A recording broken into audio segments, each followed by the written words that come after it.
time, my food time, hold it up and smoke it. Transgression, a progression of a war we ain't asked for. Transgression, a progression of a war we ain't asked for. It's madness, yo. All the things that we could talk about. Call it. But let's talk about these urban circumstances real quick. And basically it's we got this. So Revolution. Winner of frosty hand. Muhammad is the fame's name, forever stand. Standing on royal fusing of justice for the few, ridiculed by the pale terrorists bent on genocidal obsession, rooted in fear of neglection and abandonment, fueled by nightmares of ancestors' jealousy.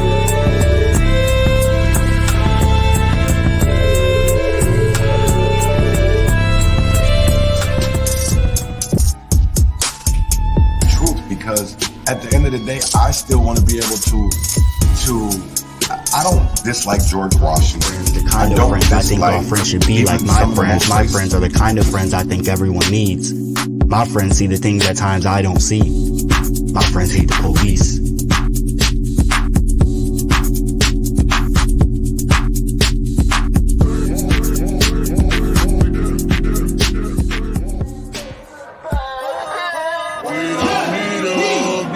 What has changed? Are deemed the criminals, and the blacks are deemed the criminals. Shut up and help. Reflection ain't nothing but the inner child trying to see you. You gonna look? You gonna pick up that book? Lord, keep me far from the faith. Guide me through night and day. Teach me your ways. Show me the righteous way to sway. Lord, can you teach me, please? Show me the way, I'd say.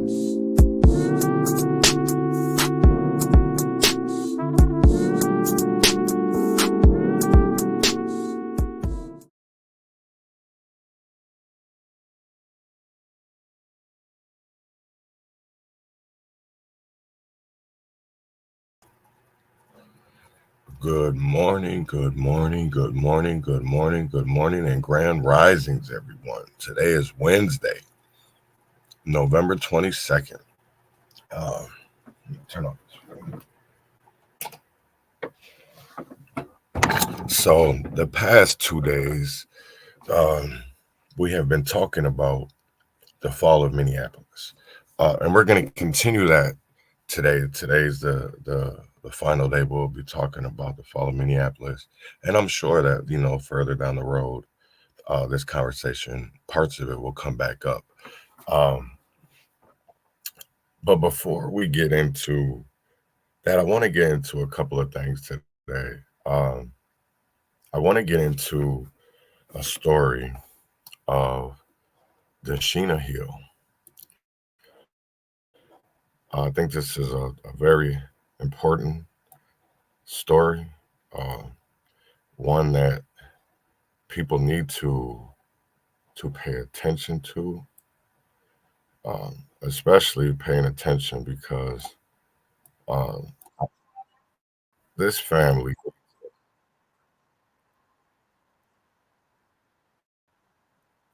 needs us, and they need us bad.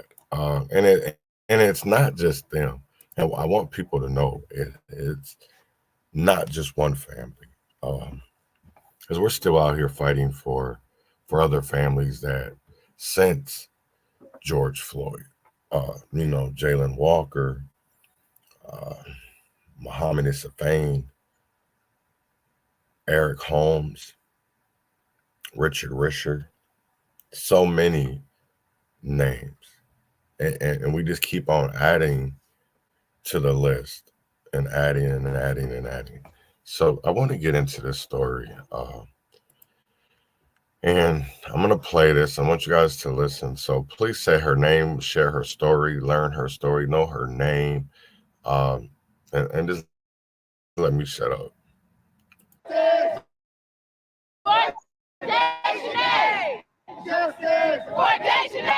Pain went in downtown Fort Wayne Tuesday night as around 50 protesters begged the community and police to say her name, Deshanae Warren Hill. Few felt the pain as much as Deshanae's grandmother, Dawn Warren. She had a kind heart. She would stop for anyone. And to have this happen to her was a grave mistake. Warren told us this is the worst thing that's ever happened to her. I can't even describe the feeling. This is my worst nightmares. It would be anyone's. I'm just glad to see everybody came out and how much people she showed people what kind of a person Daisha was. Family members took to social media after the incident to rally the community together in hopes of getting justice for the young girl gone too soon. This means everything. This shows how much that she meant. How much she loved her. That she meant to the community. She's a good girl. God-fearing. Loved everyone. One of the main goals that came from Tuesday's protest, which remained peaceful, is to have the body cam footage of the incident released. Fort Wayne police were not at the protest, but told us on Monday this process takes time. I want the videos to be released. We want to know what actually took place. The Allen County coroner says the 2021 grad died of multiple gunshot wounds, and her death was ruled a homicide police action shooting. Not today, she didn't deserve none of this. I just hope justice is served and we find out the truth.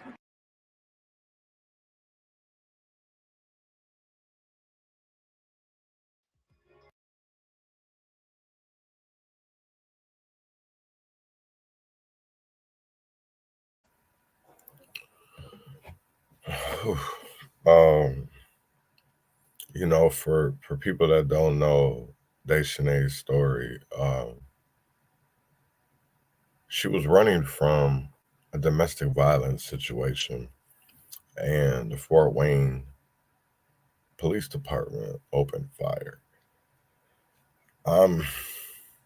You know, at this point, I don't even know how to feel anymore. I feel like the things that it's not moving fast enough. The change isn't, you know, and it's not moving at a pace where people are feeling protected. You know, we're doing all these things about, you know, protecting Black women, and we're doing all these things about making awareness around, you know, missing and murdered women.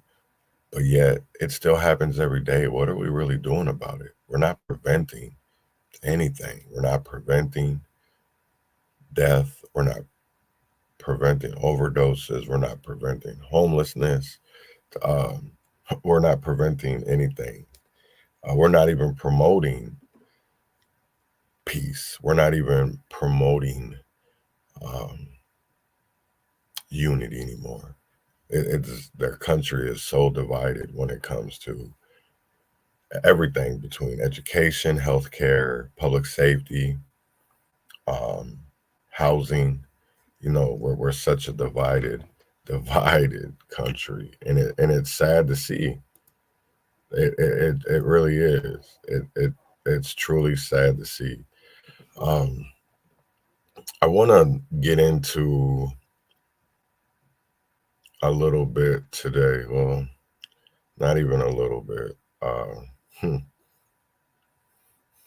really want to get into the conversation of the fall of Minneapolis.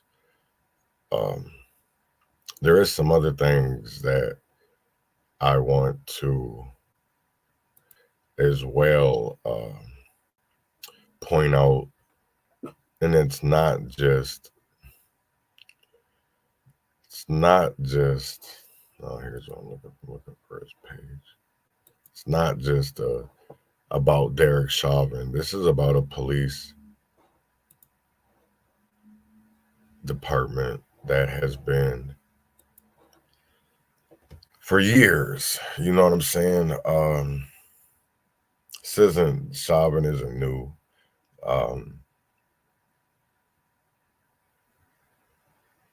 Because at the end of the day, the laws are made to protect police officers instead of holding them accountable.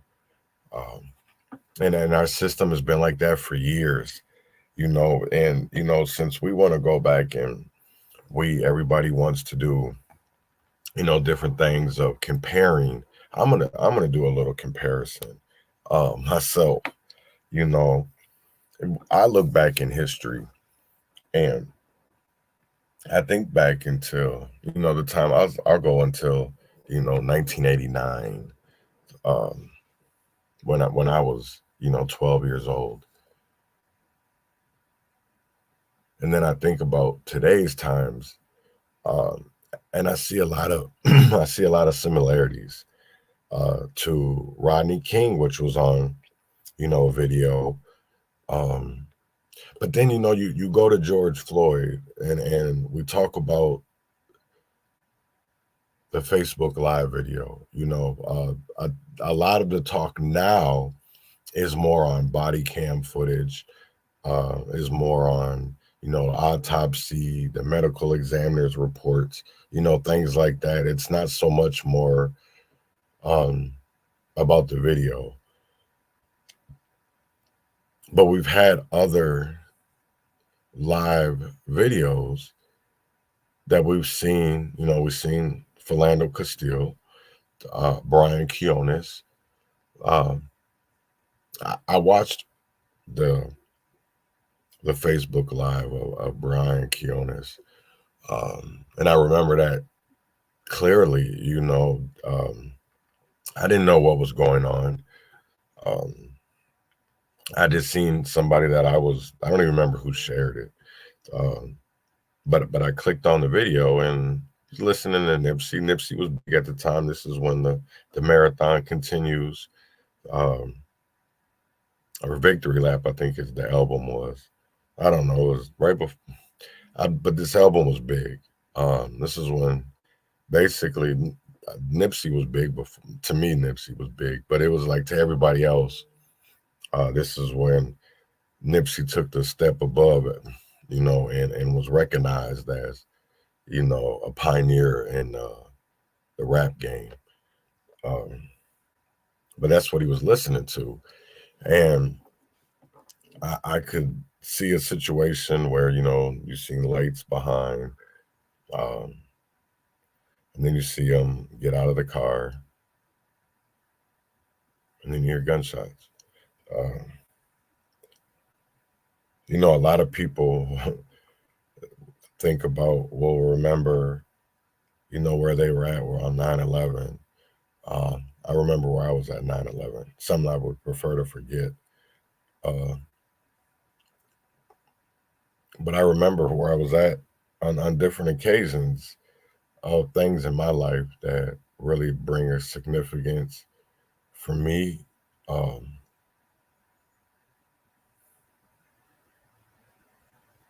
Because I don't want to give this as me getting off on a tangent. I don't want to do that today. But going back to the fall of Minneapolis, where I was going with that is, we see the times of, the Rodney King era, but then, during that time was also the crack era. I want people, you gotta, because history repeats itself. It has a way of repeating itself. It's like a cycle. And so I've been doing a lot of research into, the Rodney King era and the legislation and what is similar in those ways, because, the nation was uprising with Rodney King. There was an uprising worldwide with George Floyd, but there was also so many other things going on during George Floyd, just like with Rodney King. And, we had the crack epidemic. We had a lot of gang wars, fighting over territory that ain't even ours, fighting over blocks that ain't ours. And it just saddens me to see that people not calling it out, not confronting it. And to me, that's part of the problem. We sit here and would rather be apart of the system instead of dismantling it. And that's really where I question and want to hold people accountable for the simple fact of how are we supposed to change something that is so broken? How are we supposed to change something that is so broken? That is so broken. Like the only way to fix that is to restart over because it's broken. It's broken. Um, and it's broken beyond repair, broken beyond using super glue or tape. Because people are dying, people are being hurt, people are suffering, and yet I see a world, a nation that doesn't care, you know. And I talk about that divisiveness, that divide between our nation and between our people. And I want to show y'all something. You guys know I love Reverend Tim Christopher. I love this man dearly. Um, but it's crazy to me that he does a video talking about his thoughts, his opinion on the fall of Minneapolis. And it's like the first thing people want to go to is, oh, he hates white people. You know, he takes a lot of flack in the black community for the things that he does. Um, and I really don't see him as somebody that hates white people. Um, he just puts it out there because I didn't, you know, when they asked him to go out to Hugo um, when they were out protesting Bob Crowes, and you know some things were said and people got scared because of some words. Um, and Rev went out there and prayed for the people of Hugo for their safety, that no harm would come to them. And not saying that that's what prevented uh, any of that happening, but just for the simple fact that you have um, a black man going to pray over a city where you had BLM activists coming out saying they were going to do this, they were going to do that. You had a state legislator coming out there and saying, I'm not going to say vile words. But that's not the change that we're looking for. And, you know, at that time, I thought what was going on. I wasn't at Hugo. That wasn't something that I went to. Um,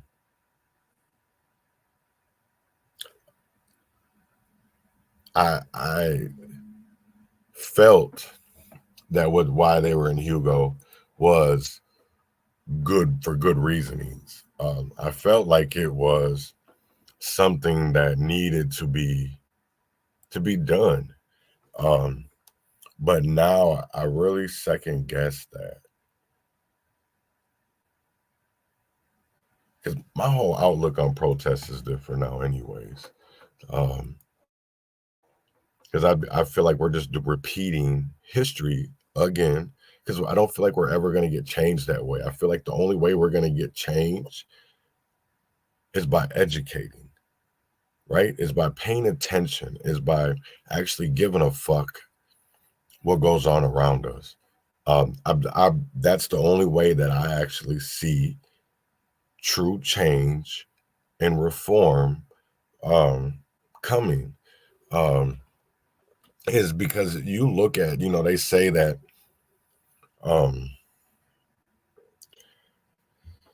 oh shit, yeah, right. Check me out tomorrow.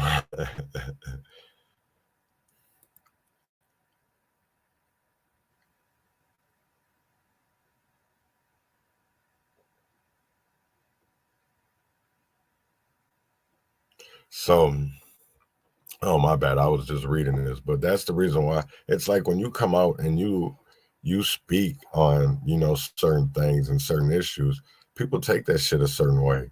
And it's like I don't understand it. But so this is from Mark Oliver, and he says, watch Reverend Tim get dumped on with serious energy for a while, with links to a segment of a video he did last night. Why isn't any of that energy being spent calling for new trials for 3 of the 4, especially Thomas Lane, which Rev also called for, but you won't replay? Please tell me.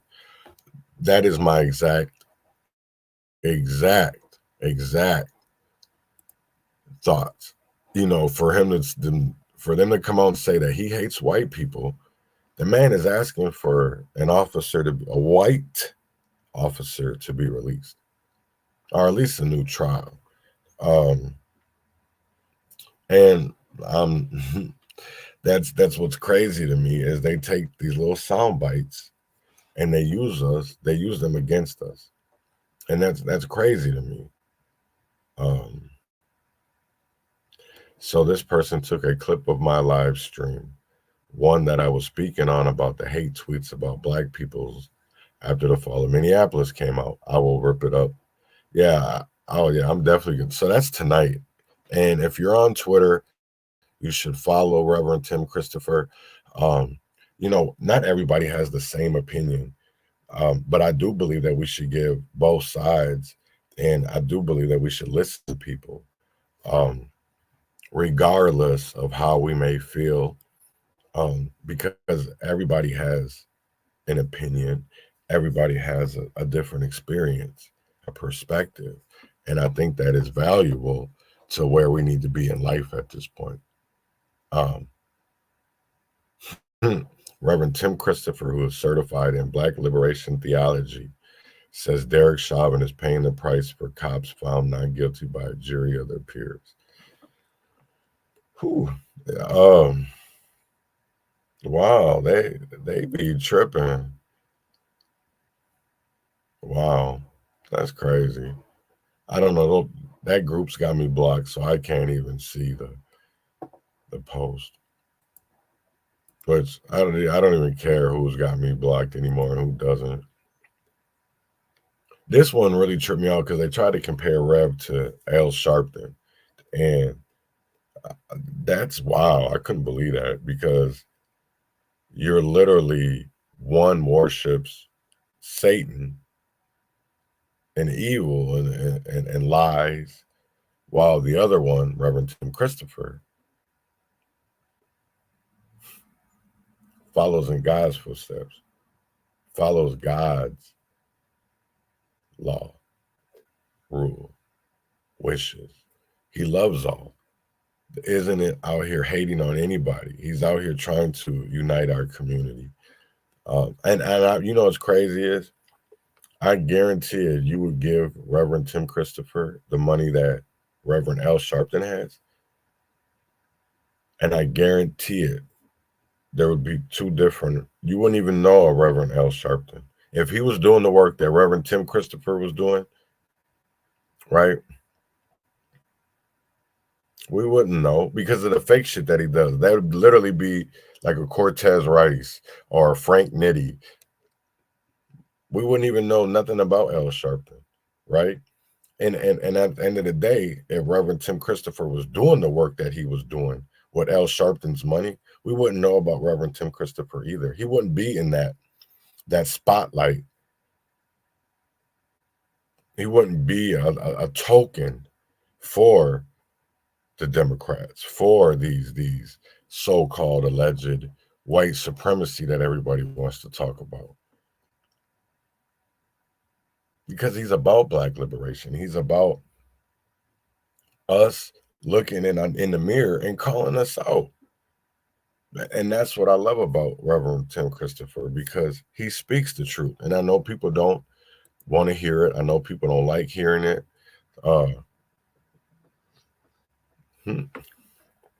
Yeah. This should be tripping me out what they accuse this man of. It's crazy that the way them, and only that many views, but yeah, had Twitter on, Minneapolis Twitter on go last night, all day yesterday. So this is a reply to the film's purpose is to make people think a certain thing happened in order to invoke feelings that will lead to specific emotions that then lead people to act in a way the creators want. The writer and producer is an expert on propaganda. He has an agenda. You know, everybody's got, at this point, everybody got a fucking agenda. Everybody has an agenda. You know what I'm saying? I literally can look at all these Democrats, all these Republicans, and some of them agree with gender affirming care for kids. Some don't. Some believe in the Second Amendment. Some don't. Some believe felons should vote, should be able to vote if they're not in prison. Some don't. Some believe in the fact that it's a woman's body, so it's her choice. Others don't. Others believe in governmental control, where they want government all in our lives.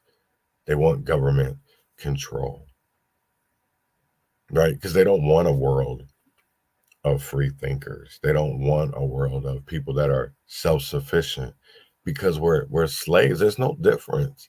You know, that's the crazy part for me is when you literally look at times and you compare them, what is different? What is different? Because you still have slave owners. You still have overseers. And you still have the slaves. But it's just called differently, right? Because you got the rich, you got the middle class, and then you got the poor people. What's different? When you look at the times and you put them into today's terms, today's context, what's different? Because alcohol is basically just like weed. They've prohibited it. They've banned it. Prostitution is still a thing. Drugs is still a thing. The only difference is we got more overdoses. We still had gun violence. Still had wars. Still had, maybe not, I'm not going to set a context of gangs. But yeah, they still had all of that shit. Only difference now is we have technology. And we have to use that to our advantage because we're being indoctrinated away from facts. We're being indoctrinated away from reality. And we allow it. And that's sad that we allow it. It's really sad. I don't know what's going on. If anybody's got anything to, let's see, Rev did post something. Oh, look at that. Boy, definitely is. He must have retweeted something. I don't know.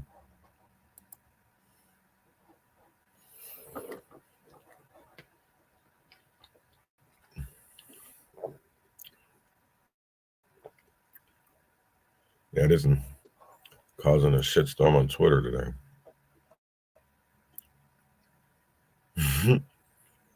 Well, I don't know why people do that.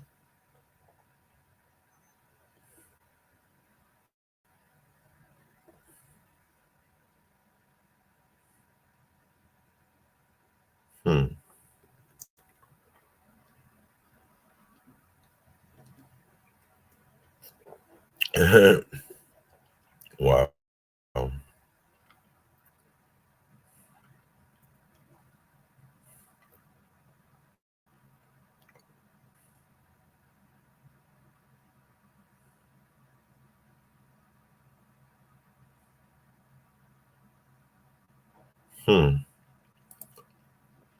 So here is Royce White.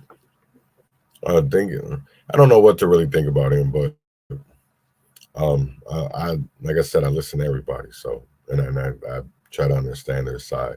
But he says, "Dear free people, it's so obvious when the New World Order really needs to get everybody distracted for all emotional and up in arms about something. Israel and Palestine is the go-to move. As an American citizen who has had their citizenship consciously and strategically undermined by our own elite, I am sick of hearing about Israel, Palestine, or any other geopolitical dog whistle to justify this globalist empire. Israel is a country, says the people, government, and army ready to defend its border.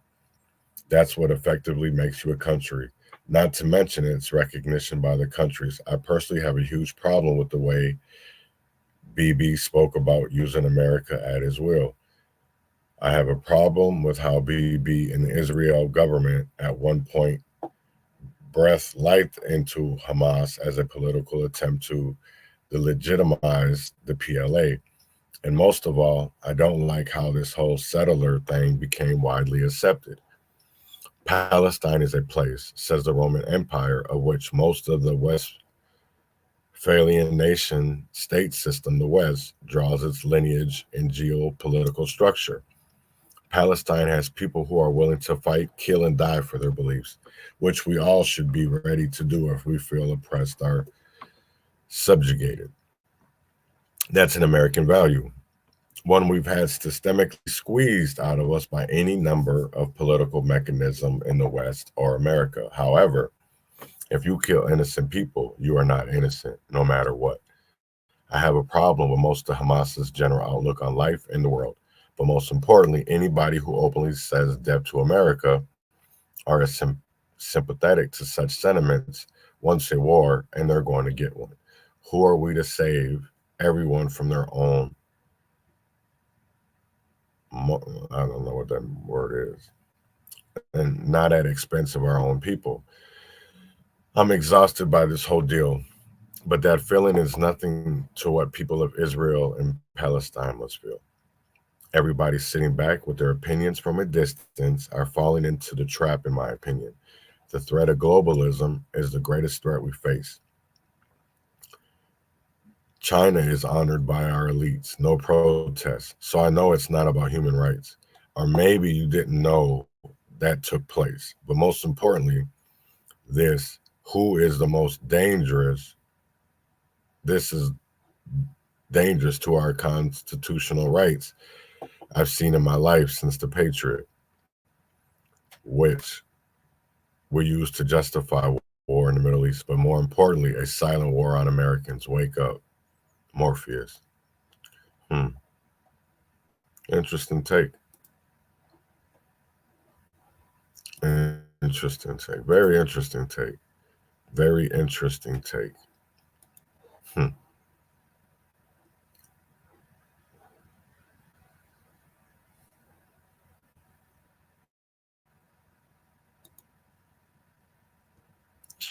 Breaking news. What is it? There's Pope invited. What? Damn. Okay. Wow.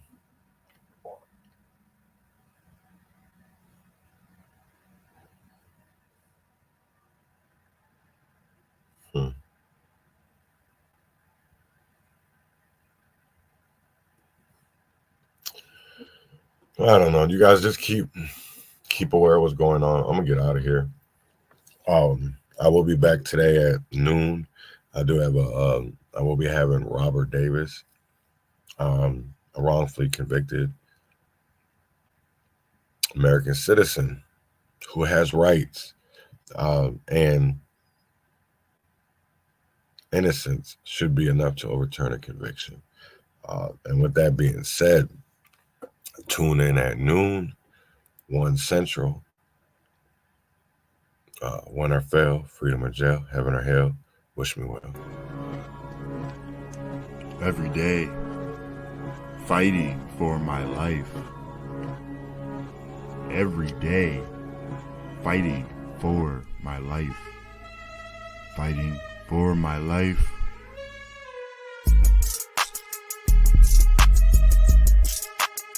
Fighting for my bread. Grew from the seed you thought was rot. I think not. Fire bred desire to rise above denial, to rise from former ashes to face new trial or triumph. I am enough. Trial to triumph.